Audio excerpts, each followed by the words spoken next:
Si Saint Francis de Sales, na kilala rin bilang Maginoong Santo, ay nagtuturo sa atin na tayong lahat ay tinawag sa kabanalan. Ito ang ika-4 at huling video kung saan matututo tayo ng kaunti pa at tungkol sa Saint Francis de Sales. Ang video na ito ay magtuturo sa iyo tungkol kay Francis, ang modelong obispo, ang minamahal at ang santo. Isa sa pinakamahalagang hamon na kinaharap ni Bishop de Sales sa diocese ay ang muling pagsasaayos ng mga klero. Inorganisa niya ang mga synod ng dioceses, muling inayos ang mga istrukturang administratibo, at pinasimulan ang pagsasagawa ng mga pagbisita sa parokya. 2 beses siyang sasakay sa kabayo para bisitahin ang bawat parokya sa dioceses. Binuo din ni Bishop de Sales ang Confraternity of Christian Doctrine sa kanyang dioceses at personal na nagturo ng mga klase sa katekismo. Noong 1605, mayroong isang binata na nagngangalang Martin na bingi at pipi mula sa kapanganakan. Halos araw-araw pumupunta si Martin sa bahay na tinutuluyan ni Bishop de Sales para humingi ng limos.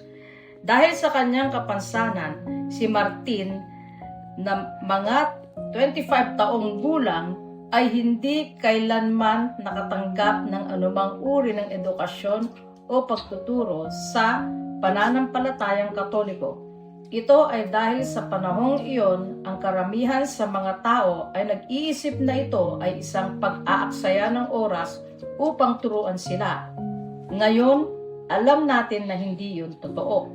Si Bishop de Sales ay halatang nabalisa at nahabag sa kapuspalad na si Martin.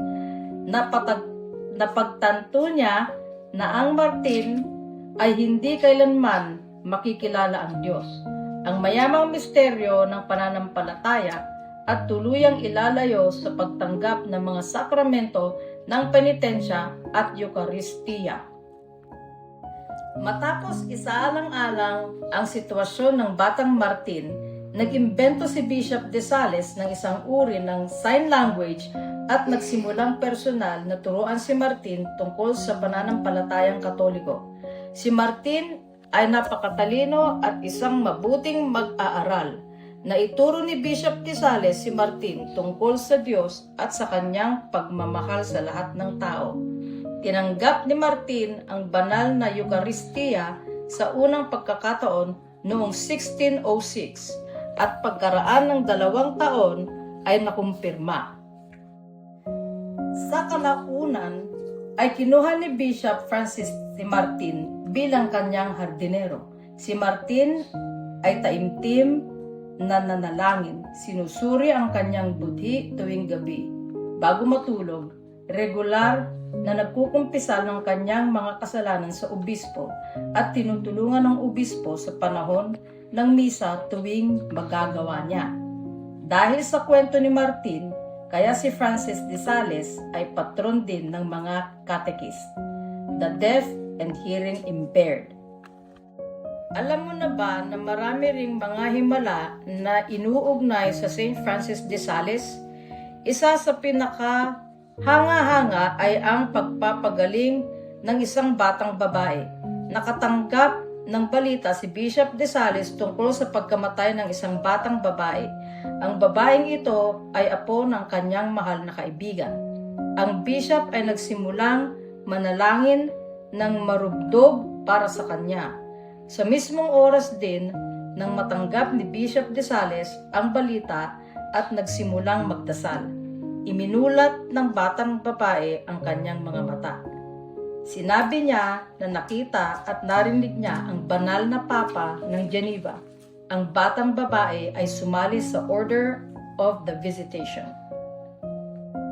Sa araw ng pagkamatay ni Francis de Sales, ang pista ng mga banal na inosente, si Mother de Chantal ay nasa Grenoble kasama ang kanyang mga Sisters of the Visitation. Nakaluhod siya sa panalangin nang marinig niya ang isang natatanging tinig na nagsasabing wala na siya.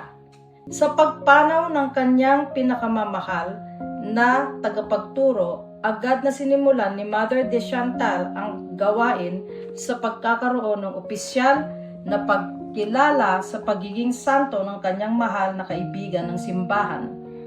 Isinulat niya, ang ating mahal na Ama ay hindi kailanman gumawa ng anuman para sa pagtakas sa impyerno o upang maging karapat-dapat sa langit. Ginawa niya ang lahat ng kanyang mga aksyon ng simple at para lamang sa pag-ibig ng Diyos. Ang katawan ni Francis de Sales, maliban sa kanyang puso na nanatili sa Lyon, ay inilipat sa Annecy.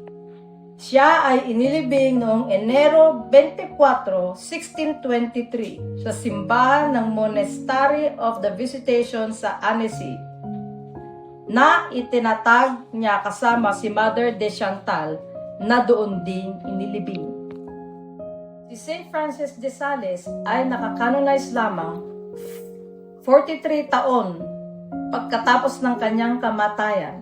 Ang kanyang layunin para sa pagiging banal ay agad na ipinakilala sa Roma at noong 1626, isang komisyon ang hinirang na suriin ang ebidensya ng 5,000 saksi sa kanyang mga kabayanihan sa bertud at ang mga himalang nilikha niya.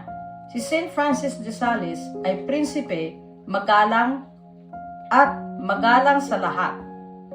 Namuhay siya ng matyaga, nangangaral ng kaamuan, babang loob at kahinahunan. Sa kabuuan siya ay isang perpektong Ginoo, isang tunay na maharlika, isang banal na pari at isang magiting na santo. Ito ang dahilan kung bakit si St. Francis de Sales ay kilala bilang Ginoong Santo. Salamat sa pagsama sa akin sa pag-aaral tungkol sa St. Francis de Sales. Hanggang sa susunod, laging tandaan, maging matyaga sa lahat.